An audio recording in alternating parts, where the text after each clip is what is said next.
Hello chess friends, and welcome to your of chess channel, and welcome to a very special tournament that's going on now these days. Welcome to the Computer Bullet Chess Championship in 2021. So this is now an incredible tournament that is played by top engines in bullet time format chess. The tempo is 2 minutes on the clock plus 1 second increment per move. So far the best two engines out of the group stage were the top engines Stockfish and the Dragon engine, and these two engines are of course battling it out in our super finals. So far Stockfish has a comfortable lead in the super final. Stockfish has more than 200 points more than the Dragon engine, and I think again Stockfish will win a new super event now, of course, this Computer Bullet Chess Championship in 2021-2022. So but before we analyze some games, first of all I wanted to wish you all of the best in our new year, in the 2022. I think the 2022 will be much better than 2021 because I think the situation with the virus will improve itself for sure. So that's why I think we can get back to normal living. So let's check out now one brutal game. I've prepared here really a sick and brutal game played by Stockfish against Dragon in the Sicilian, in the French variation of the Sicilian. We prepared this is really against some sick brutal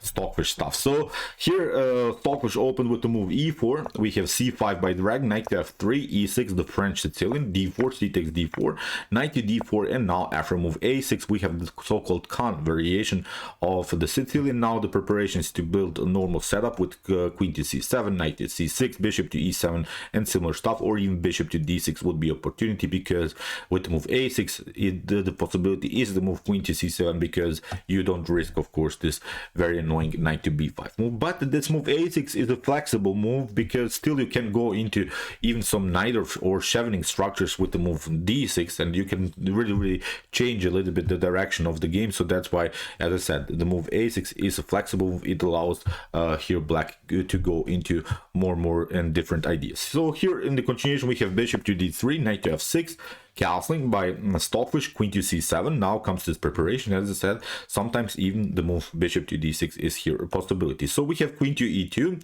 d6. Now we have now this similar like chevening structure with the move d6 and e6. Then bishop to e7, castling can happen, knight from b to d7, and then even as a long-term plan d5 could work. D5 would be sort of a move that could, I think, liberate black. If d5 happens in a good way, then of course black could have a comfortable game, because then the position suddenly explodes in the center. Then with the beautiful piece activity, black also has some decent chances. So that's why here I liked this choice by white, this move c4, which is now this so-called Marozzi structure. c4, e4 are of course beautiful moves which are controlling the d5 square further. But there is one slightly positional problem here for white. When you place the pawns like this, c4, e4, you have placed of course your pawns on light squares, you have a great grip on light squares, but sometimes you can also leave your little bit the dark squares unprotected all over the board. So that's why many times you see ideas like knight from d7, knight to c5, or knight to e5. These are cementing moves. Black would try to cement one of these knights around the square c5 on e5, but so far these moves are not possible. As a long-term plan, these moves are working, but not immediately, because if you place knight to c5 or knight to e5 immediately, still this outposted knight can always be kicked away with f4, or here on the queen side with the move b4. So that's why you cannot do that immediately, but that's exactly what you want to do as a long-term plan. You want to fix the position on dark squares and then maybe try to push the pawns further, try to maybe open some files, open some diagonals. But here what black is hoping for is really a solid game in the beginning. So that's why black is not rushing here in the attacks. It's a flexible setup here, as we said, still with opportunities to maybe break through somehow on the queen side with moves as b5, or maybe in the center with the move d5, but not immediately. That is only working when you have a solid position. So far it will be simply to rush. So here in the continuation, g6, developing move, knight to c3, here by Stockfish. We have knight from b to d7, we have bishop to e3, and now b6. Now we want to of course further, as we said, cement the position around the square c5. Again, I'm pointing out the potential knight to c5 immediately would be simply too rushed, because then b4 is happening for sure. So here in the continuation we have rook to c1, bishop to b7, and now the actual fun starts, because there is always this beautiful tactical idea when black is staying with the king a little bit too long in the center. These ideas are working many times in the Knight of Sicilian, Schevening Sicilian, even in French Sicilian like this.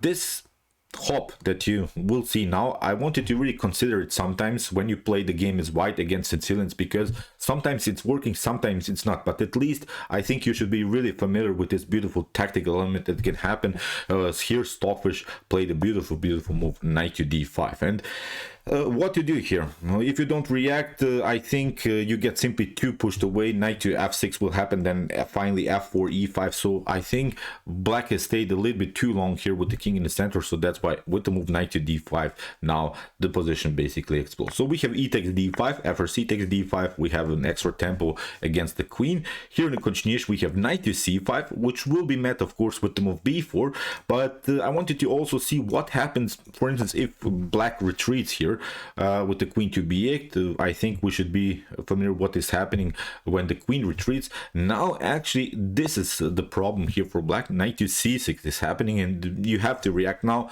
because there are not good squares for the queen. If you play queen to c8, then you're getting in front of the rook again, so the only way to make something to happen is to take out the knight. But now after bishop to c6 we have d takes c6, and again I think the only way to prolong the game is to move knight to c5, because you want to cut off here the connection between the rook and the pawn, because this pawn is very annoying, and with the support of the rook on the c file, this is a dangerous pawn. So that's why here the best move is actually the move c7. This is really sick stuff which Stockfish has prepared here, because after potential queen to c8 the problem is again this move e5 e5 e5. e5 is opening the position in front of the king. Look at the position, the queen is aiming towards the king, and now when the e file gets open, it's again a huge position problem. After potential d takes e5, now rook to d1, we can open both of these files, and the problem is again probably bishop to e7 is not working. You cannot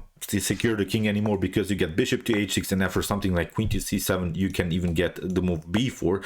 If you don't play queen to c7, then we can simply take out here the pawn on e5. Even bishop to g7 is a possibility to maybe attack the position on dark squares further. So as I said, in this particular position black is tactically lost, although black has an extra piece, but here the evaluation is all already +3 here for white. You could maybe try some different ideas. Instead of this move, the after move rook to d1, you could play here the move knight to d3, but again I think you opening simply too much files. Queen to d3 is happening for sure, and here after potential, I don't know, bishop to e7 normal development. The problem is again this idea bishop to h6 and then followed with queen to c3. Again a similar tactic will happen. Again black is in huge positional problems. Even some ideas queen to c3 and queen to c6 are working to deliver very dangerous checks. So again, as I said, huge tactical problems here for black. So that's why after move c takes d5, black played the move knight to c5. Stockfish plays of course b4, getting use of this very dangerous attack on the b file, and now bishop to g7 we have b takes c5. Here Stockfish gets his piece back, and after b takes c5 now again a beautiful move. Many of us I think would retreat knight to b3, knight to f3 or similar stuff, but not Stockfish. Stockfish plays a beautiful e5, and what to do here? c takes d4 is not working because again of this dangerous attack on the c file, so that's why we have d takes e5. The problem is if you play something like knight to d5, you get this one, e takes d6. That's now the huge problem. After potential queen to d6, you see knight to f5 is very brutal, because after g takes f5, now bishop to c5, and unfortunately you lose some material. If you play something like queen to e6, then you get queen to f3, and now as a long-term tactic, this is the problem, rook to e1, and then the position is simply lost here for black. So too many open files, too many open diagonals are in front of the king, so that's why this is simply not working here for black. So after move e5, we have d takes e5, but now comes the stunner, a new stunner by Stockfish, knight to b5. You see how Stockfish attacks the game here as c takes b5, bishop to c5. Very important move to prevent here black from securing the king. If the king castles on king side, then black is perfectly fine. Then black is of course winning the game. But Stockfish is not allowing that. Stockfish is paralyzing now basically the whole position here for black. After move knight to d5, we have bishop to b5, we have a check, bishop to c6, bishop to d6. This is now a beautiful discovered attack. Everything is pretty much forced now for black. After queen to d6, we have rook to c6, and you see now after queen to b4, now comes the beautiful tactic, a rook to c4. After queen to b5, beautiful move again here by Stockfish, rook to c8. Really immortal tactics here by the Stockfish engine. Rook to c8, we have king to e7, queen to b5, and now finally Dragon engine takes now the rook on c8. But now Stockfish has the opportunity to grab the pawn on d5, and now the problem is this queen is connected with the pawn, so the Dragon engine cannot take the pawn. And this is now a huge problem, because if for instance white would lose this pawn on a2, then probably this game would end in a draw. But this distant pass pawn that white has is now the main winning strategy here, because with the extra pawn on the a file, white can simply push the pawn, and many pieces are simply deflected, and then with the support of the rook and the very centralized queen, black is again huge positional problem. So here king to f8, we have rook to b1, rook to d8, now queen to c4, king to g7, king to g8. Finally black has castled sort of, but it's a little bit too slow. Now in the continuation g3, creating of course some breathing spaces, and now queen to b3, and after securing the king, finally Stockfish tries to push the pawn. This is now the only way to win the game. As I said, if white would not have this pawn here on a4, if let's place this pawn maybe here, let's take this pawn from a4 into maybe here to e2, I think again the game would end in a draw, because then 4 versus 4, it would be on the king side. Maybe black is here 2 rooks as we said, and the bishop against the rook and the queen. Probably if the pawn structure would be symmetrical on the same side, then the game would end in a draw, but not with the distant pass pawn that Stockfish here. It's completely winning endgame here for white. So rook from a to e8, we have queen to e3, h5. Now again Stockfish pushes the pawn, we have rook to d7, a6, we have bishop to h6, queen to c3. This is now a risky move, maybe a little bit too rushed, because what you don't want to do, you don't want to open the position anyway. Maybe f5 just to somehow protect your your position. You should, I think, be simply compact here.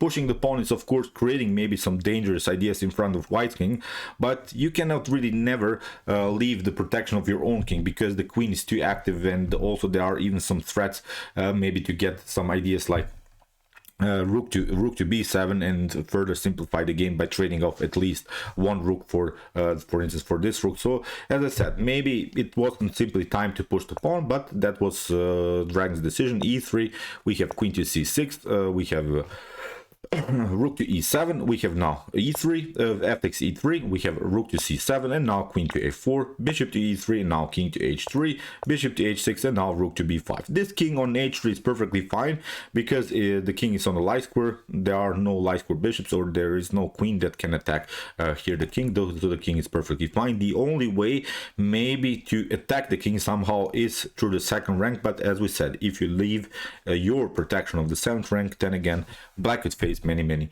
tactical problems. So rook to a7, rook to b6, bishop to g7, queen to b3, bishop to e5, queen to b4, and now after rook to d7, now finally this beautiful tactical idea, rook to b7, simplifying the game. Rook takes b7, and now a takes b7. This is now very dangerous pass pawn, which can be only protected if you place your bishop and the rook in order to protect your b8 square. So we have here rook to e8, queen to b5, attacking both of these pieces, but now rook to e6, and now we have king to g2, although you can push the pawn immediately, but here first king to g2, we have bishop to d6, queen to b6, now this idea, and now queen to d8, we have bishop to d6, and here after king to f3. So Stockfish is improving first the position of the king to g7, and now this beautiful tiny little tactic, queen to d6, rook to d6, and now b8 the promotion. This again would probably be a draw if maybe the position would be more simplified, but there is now one problem. White can include the king here. If the king comes on g5, then it's a huge again tactical problem for black. That's exactly what Stockfish will try now. It is not so easy to make that happen, but you see now the brilliant technique here by Stockfish. We have rook to e2, h3, a rook to e6, and now first the check. We have again a new check, a couple of checks, and here after rook to b7, forcing now the king again to protect the f7 square. Now after a couple more checks, we have here queen to b8 again, and now after queen to b2 and king to g8, suddenly this happened, king to e5. Maybe it was a little bit time here also for the dragon engine to stay with the king here on e6, with the rook here on e6. I don't simply like the move rook to a3, leaving here this e file unprotected, then allowing maybe, as I said, here try something like this. But then I think queen to f8 or queen to c7 could happen again. Very huge problem here again for black. So that's why I'm not seeing a way how black should defend, but as I said, stepping back from the defense is simply too much of a problem here. As we said, now finally the king can be included into the attack, and that's exactly what Stockfish does. Gets the king on g5, and this is completely winning now. So after rook to a6, we have queen to b2, rook to e6, a couple of more moves. We have here a g4. You don't want to, of course, take with the g pawn. You don't want to play g takes h4. Then the pawns are not connected. You have a double pawn. This wouldn't be good. So that's why here after move h4, we have g4, and now Stockfish prepares here a checkmate on g7. g5 was pretty much forced. Now we have king to g5, and now king to h4. Now a couple more moves, and here Stockfish simply pushes the pawn further, includes of course also the king into the game. Here in the continuation, rook to e1, but now I have a couple of checks, king to h7, g6, we have king to g7, h6, king to h6, and now queen to h8. It was a beautiful checkmate. So great game, I think. Interesting tactical stuff in the beginning by Stockfish. Really brutal attacking game by the fish. I really appreciate the fact that the dragon engine has improved itself, but still you see how Stockfish is playing the game. Stockfish is again much better than any other engine there is within the world. So again, it's a pure domination by the Stockfish. As I said, the Stockfish is leading in the super final by more than 200 points than the dragon engine. So okay, I hope that you enjoyed the game. I really enjoyed it a lot. Interesting game to start the 2022. At least we have seen again a brutal top engine game. And if you want to see more of this kind of games, check out my commented chess games played by computer series with some more games played by Stockfish, Dragon, Lila C0, Alpha 0, and many more. And if you like this content, don't forget to subscribe to my channel. See you soon with some more videos, and chess is the best, of course.